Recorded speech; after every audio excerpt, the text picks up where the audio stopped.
Okay, so this is a quick review of another book from my library by the great grade Dr. Ken O'Connor. Definitely one of my favorites. Like, my own book, I started with standards-based grading on chapter 1 because standards-based grading is one of the primary concepts for self-directed learning. And this guy, like I met him a few years ago for the first time. I've talked with him since. He's episode 1 of my podcast. He's the go-to. He's the guy, you know? So anybody in the standards-based grading community is going to be able to talk to you about Ken O'Connor. There's a few things about this book that I want to highlight, and I'm just going to jump to each one. And in context of each point, I mean, this is the third edition. There's a fourth edition, but each point I'm going to try and get to and just sort of share just the piece of information and just a thought real quick because there's quite a few. I mean, just the preface. Before I even get to chapter 1, I think there's 3 or 4 little nuggets of knowledge that are really important to take away from this. I mean, he starts, the first one, he mentions Rick Stiggins in his preface. I mean, the foreword is by Rick Stiggins. Rick Stiggins also an incredible resource and somebody that has been around for standards-based grading, promoting it, working on assessments for quite some time. I mean, this stuff isn't new, you know? So this idea of Rick Stiggins being mentioned in the preface first and foremost, I mean, in May 1990, when he met Rick Stiggins, he says, "This sparked in me a general interest in classroom assessment, but the aspect of the workshop that he met with Rick Stiggins that really turned me on was the part on grading." 1990, right? So then when I go further into the preface here, and what's the purpose of this book? This book right here, How to Grade for Learning, K-12. What is the point? And I purposefully marked this because this sentence alone is important to note.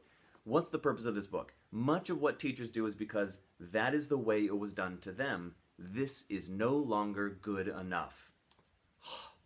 That's a strong statement to start. Wow.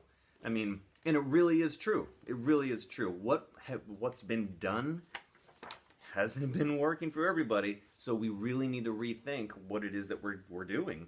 And here, in the introduction, he mentions constructivist theories for learning. He makes a point to say constructivism is a theory of learning. It's not a pedagogy. And that's kind of important because the learning theory suggests knowledge and meaning is constructed from experience. Theory is rooted in psychology. I mean, constructivism, that's a educational psychology concept, and here he is just sort of mentioning it in his introduction. Why? Because all of this ties together, and he knows that, and we need to know that too. I love this book. Okay, still in the introduction, he goes through the 7 perspectives in this book. And the first one here I mentioned, I wrote, wow, because perspective 1 is grading is not essential for learning. I mean, just the idea, just the grading is not essential for learning. 6 words. I mean, you say that to a teacher and see what they say. They're either going to agree or disagree, or they're going to have this conversation where they're leaning towards one way or another. It's a fantastic statement for sort of a litmus test on how people think about grading. But the 7 perspectives, I mean, grading's complicated, grading's subjective, grading's inescapable, grading has limited research base, it's emerging consensus about best practice. I mean, this book is full of things that you need to know if you're going to dive into standards-based grading. Chapter 1, the purpose of the first guideline in Chapter 1, Guideline 1, relate grading procedures to learning goals. I mean, every standards-based grade book on standards-based grading that I've purchased, read, looked at, they all refer to learning goals as the point, right? And what's interesting is, right here, he references Tombari and Boric, 1999. I'm probably saying their names wrong. The principal limitation of any grading system that requires the teacher to assign one number or letter to represent learning is that one symbol can convey only one meaning. One symbol cannot do justice to the different degrees of learning a student acquires across all learning outcomes. I mean, that's just a little nugget that he pulled from this other source into the beginning of this first chapter on this particular guideline on learning targets. And so here we have another reference to Rick Stiggins in 1992, talking about bell curves. We're talking about grading criterion, referencing for setting performance standards in the classroom, where he quotes Rick Stiggins as saying norm referencing, or the bell curve, is not appropriate at the classroom level. Now he gives a couple of examples here, and they're amazing. It's on page 68. Please buy this book. It's amazing. You're going to love it. That really digs into the fact that, yeah, bell curve, we've always known that it's unfair, but we just went along with it. And now that we're teachers, we have that experience. We use it because we have 100 other things we got to be doing. We can't worry about reforming the bell curve. Good news. That's been done. We've reformed the bell curve. Like, it's just toss it out or read this chapter on it. Read this whole book, because what we've been doing needs to change. Performance standards. What is needed? I mean, this is chapter 2 we're talking about. Link letter grades to percentages is an incompatible idea with the standards-based system. You were concerned there, huh? The basic problem with percentage systems is that it has too many levels, including zeros. There's 101 different levels, and you can't tell the difference between a 71 and 73%. Nobody can. Well, that's not the point. Well, then what is the point? Well, averages aren't for that. Well, you're being misappropriated in grading systems, and it's really making things messy. And a standards-based grading system, it incorporates those levels where you have descriptions of maybe 5 levels or 7 levels, like in any AP course or in the IB systems. So then he gets into marking cooperative learning. And in cooperative learning, he says that there's 3 ways to grade groups. You can do observations made by the teacher, by students of other students, or by students of themselves. I love it. It's just so simple. And then he goes into how that works with students rating each other. And when you have cooperative learning as an instructional strategy, okay, that's important, we must assess individual achievement within the cooperative learning setting. This came up recently in a forum where somebody was using a cooperative learning environment as the assessment. And so all right, so here he goes into the role of formative and summative assessments. And this, I gotta show you this. This is amazing. I mean, this chart right here, oh, it's gorgeous. Absolutely gorgeous. Because ultimately, what he's saying is, without the use of formative assessments in grade books impacting the end result of a student's final grade, the instruction doesn't go in the grade book. Formative assessments doesn't go in the grade book. Enrichment doesn't go in the grade book. When you get to summative assessments, all right, and it goes into the evidence for evaluation and grades, that's when you put it into the grade book to report out of the classroom to administrations and parents. Otherwise, that learning process should be between the teacher and the student.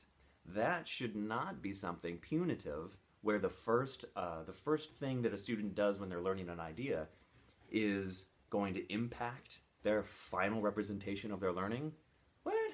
No, that's silly. So it's all in here. I mean, oh, and I love this part. So we're on page 129 at this point. Reasons for not including formative assessments.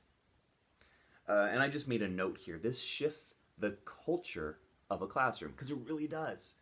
When you consider students concentrate on learning when there's no formative assessments being put in the grade books, there's less anxiety, there's less cheating, the stage isn't set for other grading abuses, the relationships improve because the focus is on the learning, not on collecting and marking.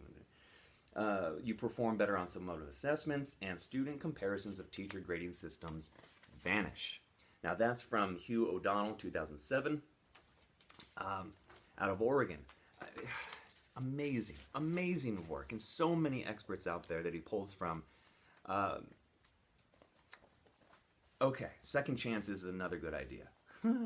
Second chances. In a real world, very little, and honestly, second chances comes up so much. Is it okay to reassess? Is it okay for students to take a test again? Yeah.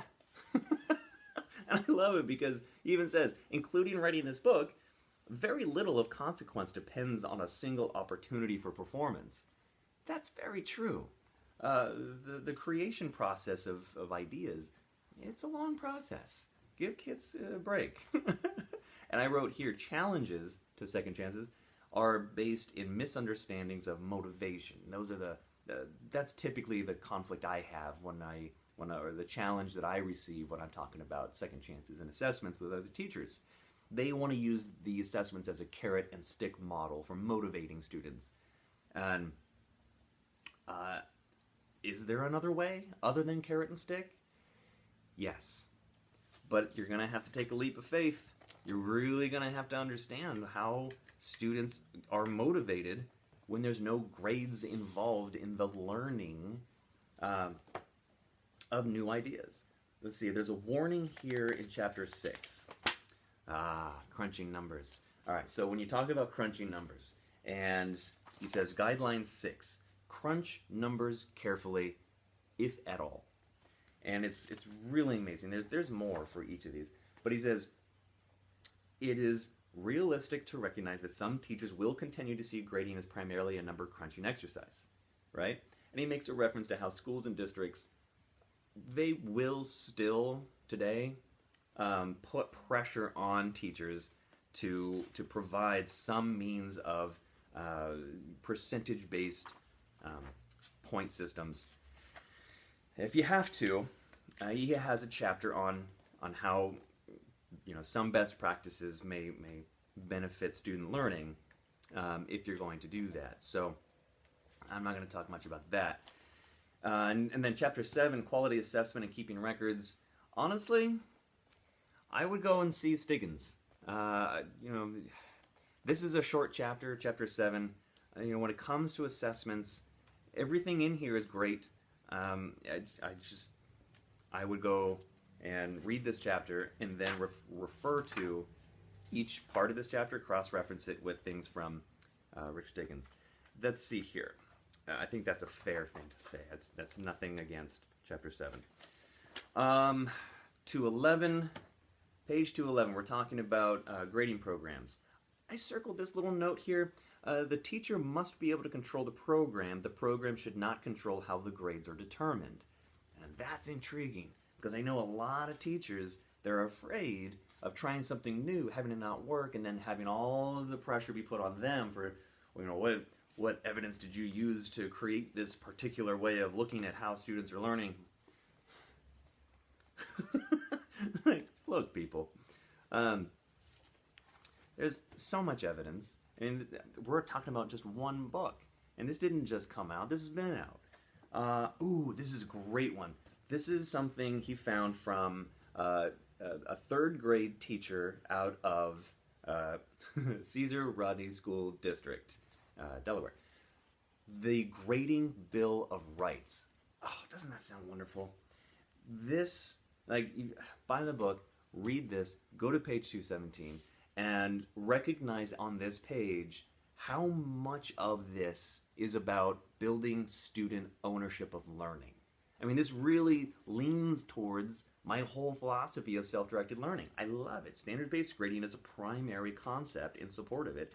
Has been, continues to be. In summary, he says, using the grading guidelines and the communication methods described in this book is a new approach to grading and reporting. I love that because it's not new. It was new. And now it's just a matter of polishing and expanding and getting more teachers to discuss. And the fact that in this summary he says Stiggins 2001, Wiggins 1996, Marzano and Kendall 1996. We've known about this stuff. People have been talking about this stuff.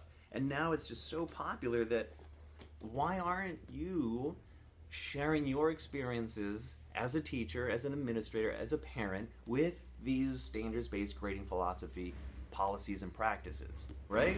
Share them, talk about them, work through any challenges that you face, because they're likely going to be related to some sort of beliefs tied to traditional systems that are being, a little hard to let go of. So again, Ken O'Connor, thank you for everything that you do. This book's amazing, and I'll see you next time.